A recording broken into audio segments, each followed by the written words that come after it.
যখন একজন মার্কিন প্রেসিডেন্ট বিদেশে যান তখন আমরা টিভিতে কি দেখি? হাসি, করমর্দন আর বড় বড় বৈঠক। কিন্তু ক্যামেরার আড়ালে যা ঘটে তা একটা বিশাল বিশ্বজোড়া অভিযানের চেয়ে কম কিছু নয়।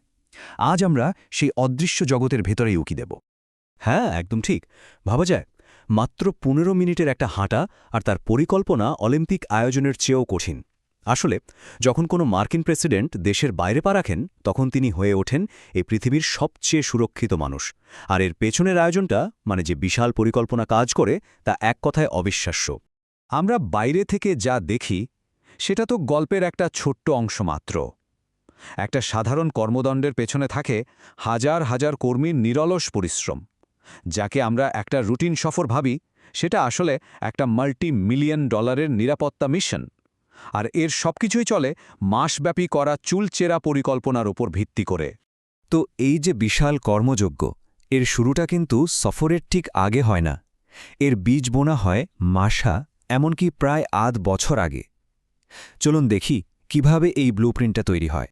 এই টাইমলাইনটা দেখলেই ব্যাপারটা পরিষ্কার হয়ে যায়। দেখুন, সফরের প্রায় ৪-৫ মাস আগেই হোয়াইট হাউসে প্রথম মিটিংটা হয়। তারপর ৩ মাস আগে একটা অগ্রিম দল পাঠানো হয় সেই দেশে। আর সফরের ঠিক ১০ থেকে ১৫ দিন আগে পৌঁছায় দ্বিতীয় দল, যারা এক্কেবারে লাইভ মহড়া দিয়ে সবকিছু চূড়ান্ত করে। এই পুরো প্রক্রিয়াটা কিন্তু ভীষণ অফিসিয়াল। প্রথমে প্রেসিডেন্টের শীর্ষ কর্মকর্তারা তাকে সবকিছু জানান। তারপর প্রেসিডেন্ট একটা মেমোতে সই করলেই সফরটা চূড়ান্ত হয়। এরপরই তৈরি হয় একটা ডিটেইলড ফাইল, যেখানে সফরের লক্ষ্য থেকে শুরু করে সম্ভাব্য সব ঝুঁকির কথা লেখা থাকে। আর সবশেষে বিভিন্ন বিভাগের সেরা বিশেষজ্ঞদের নিয়ে তৈরি হয় সেই অ্যাডভান্স টিম। এবার আসা যাক সেই অ্যাডভান্স টিমের কথায়। এরাই হলো মিশনের আসল কারিগর, যারা প্রথম আয়োজক দেশে পা রাখে। তাদের কাজ হল হিন্দিতে গিয়ে একেবারে খুঁটিয়ে খুঁটিয়ে সবকিছুর পরিকল্পনা করা।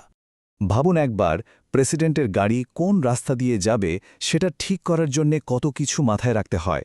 রাস্তাটা যথেষ্ট চড়া হতে হবে যেন পুরো কনভয় সহজেই ইউটার্ন নিতে পারে।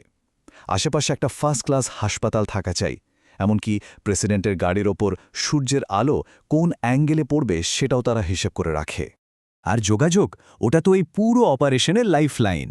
হোয়াইট হাউস কমিউনিকেশন এজেন্সি বা WHCA নিশ্চিত করে যে প্রেসিডেন্ট যেখানেই থাকুন না কেন, ১ সেকেন্ডের জন্যও যেন হোয়াইট হাউস বা পেন্টাগনের সাথে তার যোগাযোগ বিচ্ছিন্ন না হয়।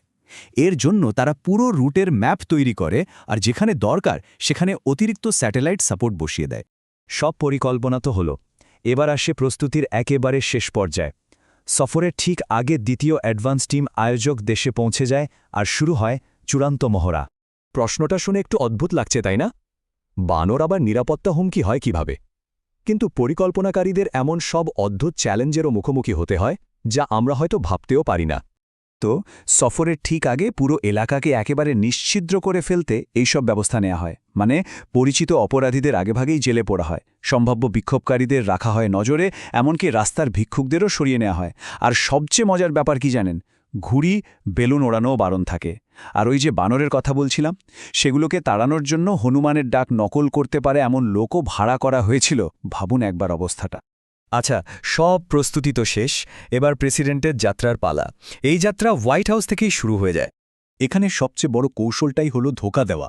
সবসময় একাধিক একই রকম দেখতে হেলিকপ্টার ওড়ে, একাধিক একই রকম প্লেনও থাকে, যাতে কেউ বুঝতেই না পারে যে আসল কোনটাতে প্রেসিডেন্ট আছেন।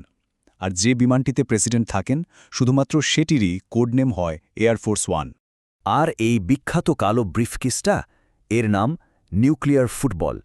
এটা এক মুহূর্তের জন্য প্রেসিডেন্টের কাছ থেকে দূরে যায় না, কারণ এর ভেতরেই থাকে পারমাণবিক হামলা চালানোর কোড এবং অন্যান্য জরুরি তথ্য। প্রেসিডেন্টের পরিচয় নিশ্চিত করার জন্য একটা বিশেষ কার্ডও থাকে, যার সাংকেতিক নাম দ্য বিস্কিট। প্রেসিডেন্ট আয়োজক দেশে নামার সঙ্গে সঙ্গেই তাকে ঘিরে একটা দুর্ভেদ্য দুর্গ তৈরি হয়ে যায়। চলুন সেই নিরাপত্তা বলয়ের ভেতরে ঢোকা যাক। প্রেসিডেন্টের গাড়িটাকে বলা হয় দ্য বিস্ট, আর নামটা একদম সার্থক। এটা আসলে কোনো গাড়ি নয়, এটা একটা ৯,০০০ কেজির চলন্ত কিল্লা। এর বৈশিষ্ট্যগুলো শুনলে অবাক হতে হয়। গাড়ির জানালার কাঁচ ৫ ইঞ্চি পুরু, বুলেট প্রুফ। রাসায়নিক হামলা থেকে বাঁচতে এর নিজস্ব অক্সিজেন সাপ্লাই আছে। টায়ার পাংচার হয়ে গেলেও এটা চলতে পারে।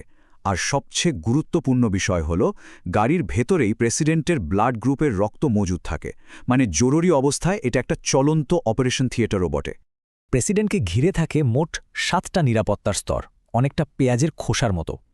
একদম বাইরের স্তরে থাকে আয়োজক দেশের পুলিশ, আর ধীরে ধীরে ভেতরের দিকে স্তরগুলো আরও কঠিন হতে থাকে। আর একেবারে ভেতরের স্তরে মানে প্রেসিডেন্টের গা ঘেঁষে থাকে সিক্রেট সার্ভিসের সবচেয়ে সেরা এজেন্টরা, যারা প্রেসিডেন্টের জন্য মানব ঢাল হিসেবে কাজ করেন। এই যে গাড়ির বহর বা মোটরকেড, এটাও একটা ছোটখাটো চলমান দুর্গ। প্রতিটি গাড়ির কাজ নির্দিষ্ট। একটা গাড়ি আগে আগে গিয়ে রাস্তা দেখে আসে। ওয়াচ টাওয়ার নামের গাড়িটা আশেপাশের সব রিমোট সিগন্যাল জ্যাম করে দেয়, আর রোড রানার নামের গাড়িটা হলো একটা চলন্ত কমিউনিকেশন হাব, যা হোয়াইট হাউসের সাথে সার্বক্ষণিক যোগাযোগ রাখে। এটা হয়তো সবচেয়ে অবিশ্বাস্য নিরাপত্তা ব্যবস্থা। প্রেসিডেন্ট যেখানে যান তার জন্য একটি বিশেষ টয়লেট সিটও সাথে যায়, কারণ তার কোনো জৈবিক চিহ্ন, এমনকি মলমূত্রও পেছনে ফেলে আসা হয় না। সবকিছু সংগ্রহ করে আমেরিকায় ফিরিয়ে নিয়ে যাওয়া হয়। কেন? যাতে কোনো বিদেশি গোয়েন্দা সংস্থা তার ডিএনএ বিশ্লেষণ করে স্বাস্থ্য সম্পর্কে কোনো গোপন তথ্য বের করতে না পারে। এত কিছুর পর একটা প্রশ্ন তো আসি, এই বিশাল আয়োজনের পেছনে খরচটা কেমন? উত্তরটা আপনাকে চমকে দিতে পারে। যদিও সঠিক হিসাব কখনো প্রকাশ করা হয় না, তবে 2015 সালের একটা রিপোর্ট অনুযায়ী একজন মার্কিন প্রেসিডেন্টের বিদেশ সফরের একদিনের খরচ প্রায় $200 মিলিয়ন ছুঁতে পারে। হ্যাঁ, একদিনের খরচ। তবে আবারও বলছি, এটা কিন্তু কোনো নিশ্চিত তথ্য নয়। এই পুরো আয়োজনটা আমাদের একটা গভীর প্রশ্নের সামনে দাঁড় করিয়ে দেয়। যদি পৃথিবীর সবচেয়ে ক্ষমতাধর একজন মানুষকে রক্ষা করার জন্য এত বিপুল পরিমাণ আয়োজন, অর্থ আর লোকবলের প্রয়োজন হয়, তাহলে এটা আমাদের আজকের বিশ্বের নিরাপত্তা ব্যবস্থা নিয়ে কি বলে? এটা কি এটাই প্রমাণ করে না যে আমরা কতটা বিপজ্জনক একটা সময়ে বাস করছি? এটা সত্যি ভাবনার বিষয়।